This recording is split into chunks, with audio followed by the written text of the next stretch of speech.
Hi, ഞാൻ Subin V R. Immovable property ട്രാൻസാക്ഷനുമായി ബന്ധപ്പെട്ട് പലരും ശ്രദ്ധിക്കാത്ത ഇൻകം ടാക്സിലെ വളരെ ഇമ്പോർട്ടൻ്റ് ആയിട്ടുള്ള ഒരു കാര്യമാണ് നമ്മൾ ഇന്ന് ഡിസ്കസ് ചെയ്യുന്നത്. മലയാളത്തിൽ ഇൻകം ടാക്സുമായി ബന്ധപ്പെട്ട് ഏറ്റവും കൂടുതൽ വീഡിയോസുകൾ നമ്മുടെ ചാനലിലാണ്.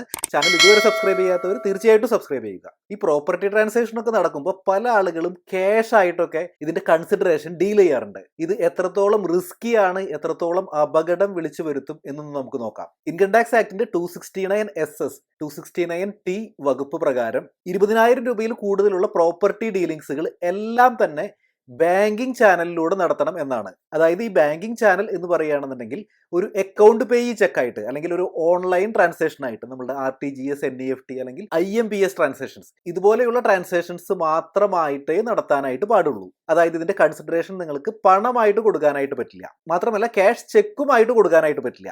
അതായത് വളരെ സിമ്പിൾ ആയിട്ട് പറയുകയാണെന്നുണ്ടെങ്കിൽ ഒരു റിയൽ എസ്റ്റേറ്റ് ഇടപാടിന്റെ തുക 20,000 രൂപയിൽ കൂടുതലാണെന്നുണ്ടെങ്കിൽ നമുക്ക് തീർച്ചയായിട്ടും അറിയാം 99.9% റിയൽ എസ്റ്റേറ്റ് ഇടപാടുകളും 20,000 രൂപയിൽ കൂടുതലായിരിക്കും. അപ്പോൾ പ്രാക്ടിക്കലി പറയുകയാണെന്നുണ്ടെങ്കിൽ 100% റിയൽ എസ്റ്റേറ്റ് ഇടപാടുകളുടെയും കൺസിഡറേഷൻ അതിന്റെ ഇടപാട് തുക ഒരു ബാങ്കിങ് ചാനലിലൂടെ മാത്രം, അതായത് അക്കൗണ്ട് പേയി ചെക്കായിട്ടോ അല്ലെങ്കിൽ ഓൺലൈൻ ട്രാൻസാക്ഷൻ ആയിട്ടോ നടത്താനായിട്ട് സാധിക്കുകയുള്ളൂ. 2015 ജൂൺ 1 മുതലാണ് ഇൻകം ടാക്സ് ആക്ടിൽ ഈ ഒരു നിയമം പ്രാബല്യത്തിൽ വന്നത്.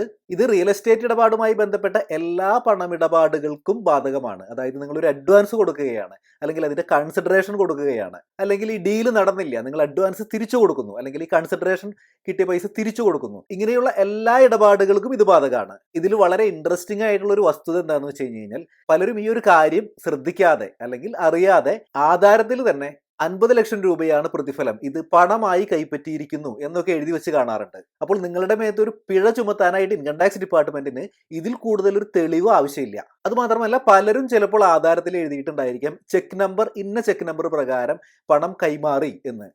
പക്ഷേ യഥാർത്ഥത്തിൽ ചിലപ്പോൾ അങ്ങനെ ഒരു ചെക്ക് നമ്പറും ഉണ്ടായിരിക്കില്ല, അല്ലെങ്കിൽ ഈ ചെക്ക് നമ്പർ ഉണ്ടെങ്കിൽ തന്നെ ഈ ഒരു ഇടപാട് ചിലപ്പോൾ ചെക്കിലൂടെ ആയിരിക്കില്ല നടന്നിട്ടുണ്ടായിരിക്കുക.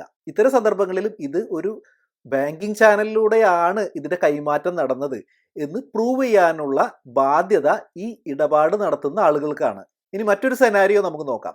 2 കോടി രൂപയാണ് ഒരു റിയൽ എസ്റ്റേറ്റ് ട്രാൻസാക്ഷന്റെ ഇടപാട് തുക എന്ന് പറയുന്നത്. അപ്പോൾ ആ ഒരു ഏരിയയിലെ ഫെയർ മാർക്കറ്റ് വാല്യൂ എന്ന് പറയുന്നത് 1 കോടി രൂപയാണ് എന്ന് കരുതൂ. നമുക്ക് എല്ലാവർക്കും അറിയാം നമ്മുടെ ഇവിടുത്തെ സ്റ്റാമ്പ് ഡ്യൂട്ടി, നമ്മുടെ നാട്ടിലെ സ്റ്റാമ്പ് ഡ്യൂട്ടി എന്ന് പറയുന്നത് വളരെ കൂടുതലാണ്. 10% stamp duty and registration fees വരുന്നത്.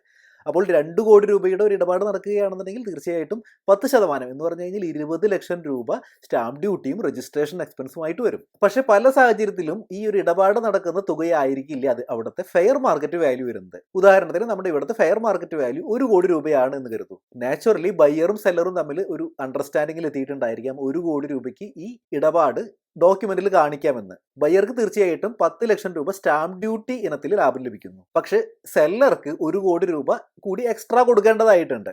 1 കോടി രൂപ ബാങ്കിങ് ചാനലിലൂടെ കൊടുക്കുന്നു, ബാക്കിയുള്ള 1 കോടി രൂപ മറ്റു തരത്തിലായിരിക്കാം ചിലപ്പോൾ കൈമാറ്റം ചെയ്യുന്നത്. അപ്പോൾ എന്താണ് ഇതിൽ റിസ്ക് ഉള്ളത്? ഇത്രയും ബൾക്ക് ആയിട്ടുള്ള ഒരു തുക നാച്ചുറലി കുറച്ച് നാൾ കഴിയുമ്പോൾ ഇവർ ബാങ്കിലേക്ക് തന്നെ ഡെപ്പോസിറ്റ് ചെയ്യാനായിട്ടുള്ള സാധ്യതയുണ്ട്. അപ്പോൾ പല അക്കൗണ്ടുകളിലായിട്ട് തന്നെ ഡെപ്പോസിറ്റ് ചെയ്തു എന്ന് കരുതൂ. ഒരു ഫിനാൻഷ്യൽ ഇയറിൽ സേവിങ്സ് ബാങ്ക് അക്കൗണ്ടിൽ 10 ലക്ഷം രൂപയിൽ കൂടുതൽ പണമായിട്ട് ഡെപ്പോസിറ്റ് ചെയ്യുകയാണെന്നുണ്ടെങ്കിൽ ഇൻകം ടാക്സ് ഡിപ്പാർട്ട്മെന്റിൽ നിന്ന് നിങ്ങൾക്ക് നോട്ടീസ് വരും.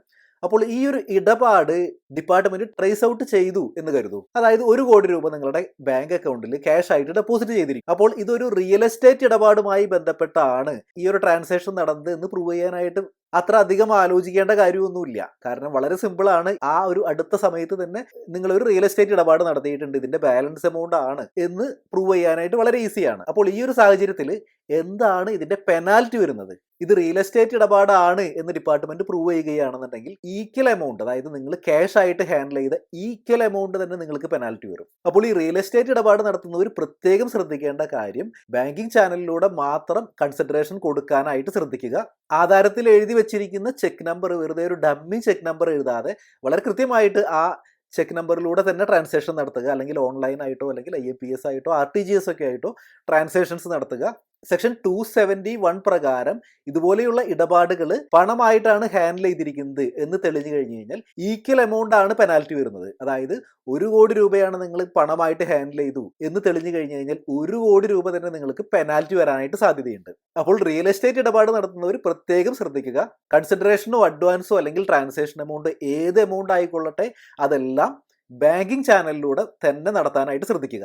ഈ വീഡിയോയുമായി ബന്ധപ്പെട്ട് നിങ്ങൾക്ക് എന്തെങ്കിലും അഭിപ്രായങ്ങളോ സംശയങ്ങളോ ഉണ്ടെങ്കിൽ തീർച്ചയായിട്ടും കമന്റ് ബോക്സിൽ രേഖപ്പെടുത്തുക. ചാനലിന്റെ വാട്സ്ആപ്പ് നമ്പർ ഡിസ്ക്രിപ്ഷനിൽ കൊടുത്തിട്ടുണ്ട്, നിങ്ങൾക്ക് അതിലേക്ക് മെസ്സേജ് അയക്കാം. മറ്റൊരു വീഡിയോ ആയിട്ട് വീണ്ടും കാണാം. Thanks for watching.